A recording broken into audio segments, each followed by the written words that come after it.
Teurastaja tässä terve. Menossa kuntosalille ja matkalla MM-kisoihin. Tervetuloa mukaan.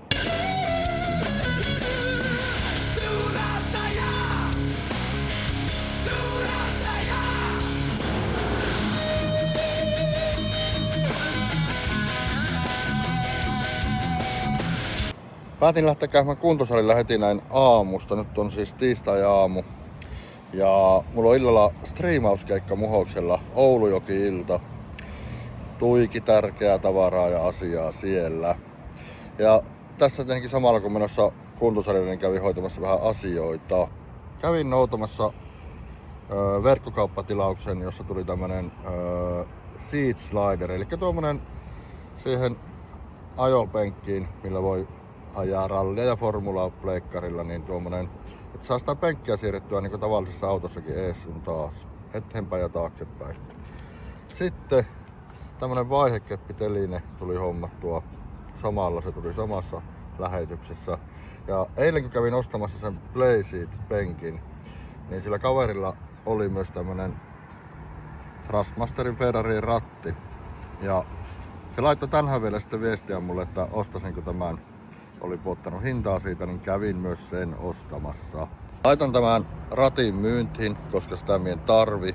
Ja lisäksi mulla on semmonen rattiteline siihen, että pystyy mihin tahansa nostamaan tuon ratin vaikka olohuoneessa ja siinä on se teline mukana, niin pääsee heti ajamaan.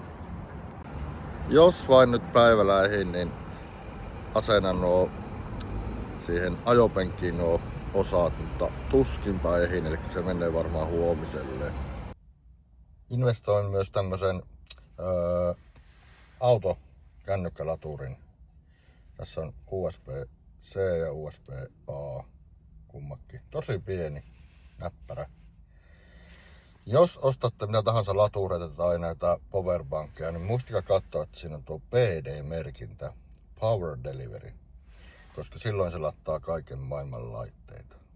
Ja heti huomasin, että tämä tupakaisutyttimeen laitettava laturi on niin pieni, että kun sä laitat sen paikoilleen, niin saat kaikki nämä luukut sun muut kiinni sitten, jos sulla ei ole se johtopaikoilla, eli tosi näppärä.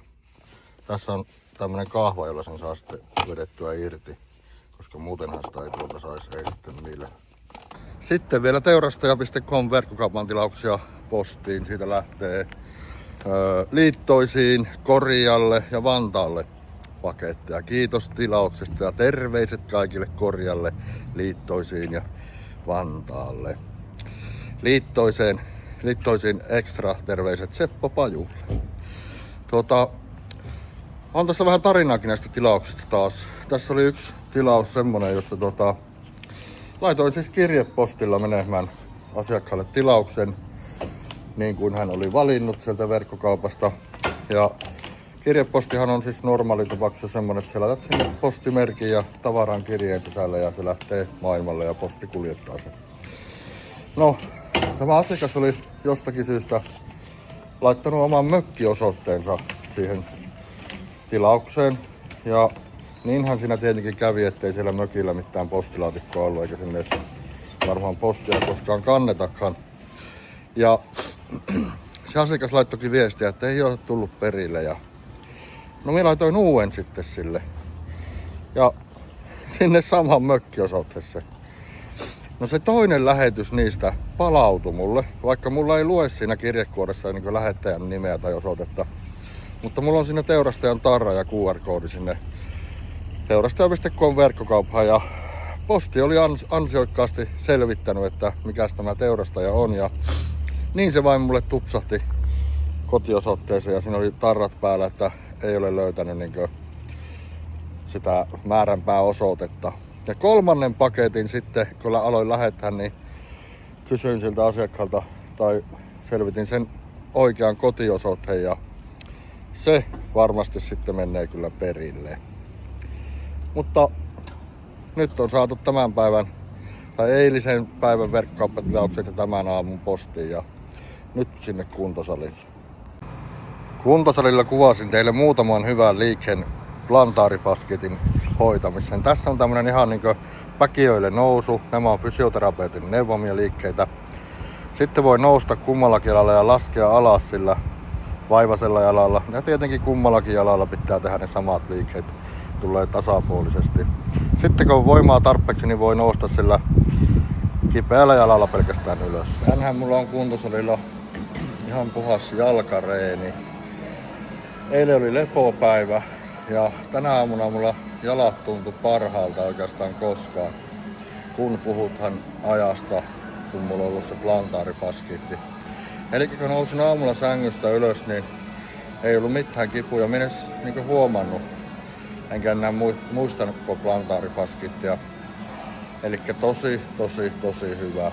Ja tietenkin se kuntoutus jatkuu vielä hamahan tulevaisuuteen sen plantaarifaskiitin osalta. Mutta merkit on tosi hyvät, yllättävän hyvät. Toki se voi olla, että se huomenna taas on kipeä tai jonakin toisena aamuna. Ja sitä voi jatkua vuodenkin. Mutta ainakin merkit on hyvät ja toivossa on hyvä elää. Tänään mulla on lisäksi mahdollisuus tehdä vähän pitempi reeni, kun olen yksin täällä. Nyt ei ole vaimon mukana. Vaimo on tehokas. Yleensä se ei paljon hengähä siinä laitteiden välillä. Toki vähän hengähtää, mutta mä olen vähän hithampi. Ja haluan sitten aina semmoisen pienen tauon siinä liikkeiden välillä, että pulssi tassaantuu. Semmonen havainto myös viikonlopun Master Tourin jäljiltä lähinnä itselle, että jostakin syystä minä palauduin siitä tosi nopeasti ja eilen maanantaina olin jo tosi energinen ja monesti kun on ollut viikonloppuna turnaus, sitä on niin aika väsynyt sen jälkeen. Mutta nyt ei ole sitä väsymystä ollut, en tiedä onko se siirtynyt johonkin tulevaisuuteen vai mikä juttu. Pitäisi vähän katsoa, että mitä mä oon tehnyt eri tavalla vai onko mulla vaan sitten kunto parantunut. Tietenkin mulla auttoi siinä se, että mulla oli silloin lauantaina myös kädi. Niin. Ja semmoisia hyviä uutisia mulla on, että viikonloppuna tosiaan Kempele Openi, jossa olen myös pelaajana. Siellä on lauantaina 1 kierros, sunnuntaina 1 kierros. Lisäksi sunnuntaina siellä on teurastajan pop-up-myymälä.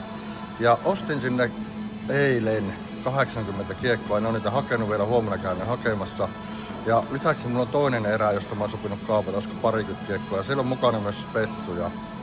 Eli kannattaa tulla sunnuntaina paksun lompakon kanssa Kempeleeseen Köykkyriin. Toki kaikki maailman maksuvälineet käy niin kuin aina, niin no problem. Auto on pakattu, joten Audin nokka kohti Muhosta. Ja perillä Muhoksella. Tästä vielä pihalta dronella vähän materiaalia ja sitten roodaus ja sisälle kasaamaan striimaus. No niin, ja Muhoksen keikka paketissa. En sieltä mitään videota ottanut siitä itse tapahtumasta, koska siitähän on sitten striimi olemassa. Ja oli erittäin mielenkiintoista asiaa siellä paljon. Ja tietenkin mä olen kotoisin tuolta vapaana virtaavan joen rannalta, eli Muonionjoen rannalta. Ja Oulujoki ja sen sivuhaarathan ei ole vapaana virtaavia, että ne on valjastettuja vesivoimalle. Niin oli kyllä mielenkiintoista kuunnella sitten täällä niiden asukkaiden, ketkä on pitkään asunut, että minkälaisia ongelmia niillä on, varsinkin jos ne asuu tuossa joen rannassa. Käy sekin katsomaan se striimi, toki me laitan ainakin tänne YouTuben puolelle niin linkin tuonne descriptioniin, niin käy sieltä kurkkaamassa. Siellä on erittäin paljon mielenkiintoista tietoa ja aika paljon asiapitoista. Kesto taisi olla joku parisen tuntia. Mutta nyt mielähän tästä ajamaan Ouluun ja huomenna onkin kiireinen päivä. Pitää vielä toinen auto ei katsastuksen kuin huoltoon ja silmälääkäriä ja ties mitä. Ja torstain striimi pitää valmistella kans valmiiksi. Silloin mennään striimaamaan Tyrnävällä. Niin, ja tervetuloa mukaan matkalle MM-kisoihin.